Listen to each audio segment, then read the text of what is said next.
The electric programmable pressure cooker, also known as the EPPC, includes many built-in safety features like lid lock technology, overheat protection, and automatic temperature and pressure controls.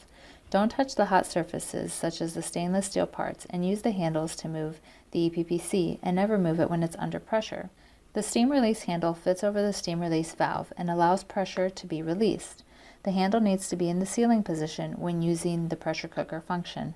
It is supposed to be wobbly, but must be pushed in all the way. Make sure the steam release pipe is clean and not clogged. The float valve seals in the steam, allowing the EPPC to be pressurized. Don't open the lid until the float valve is down, which indicates that the pot is depressurized, and keep your hands and face away from the steam release mechanism. You can see an arrow mark on the lid lined up with the lock icon. Right now, the pot is sealed. Open the lid by turning it counterclockwise and you will hear a chime. Ensure that the sealing ring, anti-block shield, and float valve are clean and not clogged. The anti-block shield prevents food from coming out of the inner pot through the steam release pipe. To remove it, push the anti-block shield in upwards motion. To replace the anti-block shield, push it in until it clicks into place.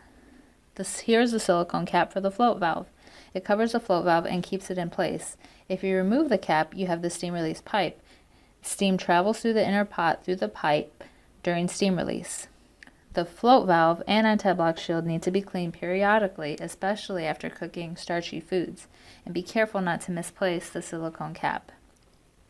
The sealing ring rack holds the sealing ring in place. Sealing ring is a silicone ring that allows the EPPC to seal.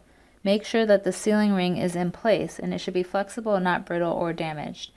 Pull on it to remove it completely. Make sure to clean the sealing ring after each use.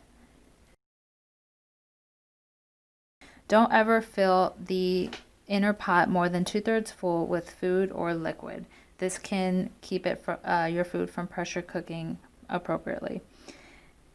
And when cooking foods that expand, like rice, beans, or pasta, never fill the inner pot with more than half full. The stainless steel pot and the sealing ring, also the lid, are all dishwasher safe. Here you have the base unit, which is the stainless steel exterior that houses the heating element, and it's the control panel. Never put food directly into the base unit.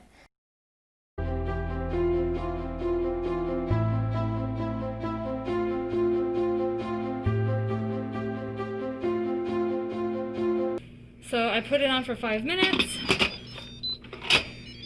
All right, and now that it's ready, we want to make sure that the knob is on sealing and not venting. That way it'll pressurize.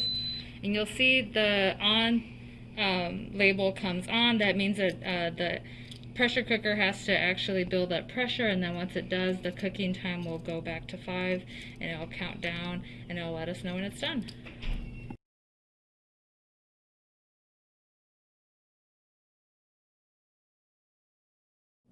We're going to go ahead and release the pressure now because it's done. The 1 minute means that this is 1 minute after the 5. So technically it's been in here for 6 minutes, but it only pressure cooked for 5 minutes, and it's been resting for 1 minute. So I'm going to go ahead and, you want to always be careful when you're releasing the pressure because the steam does get really hot.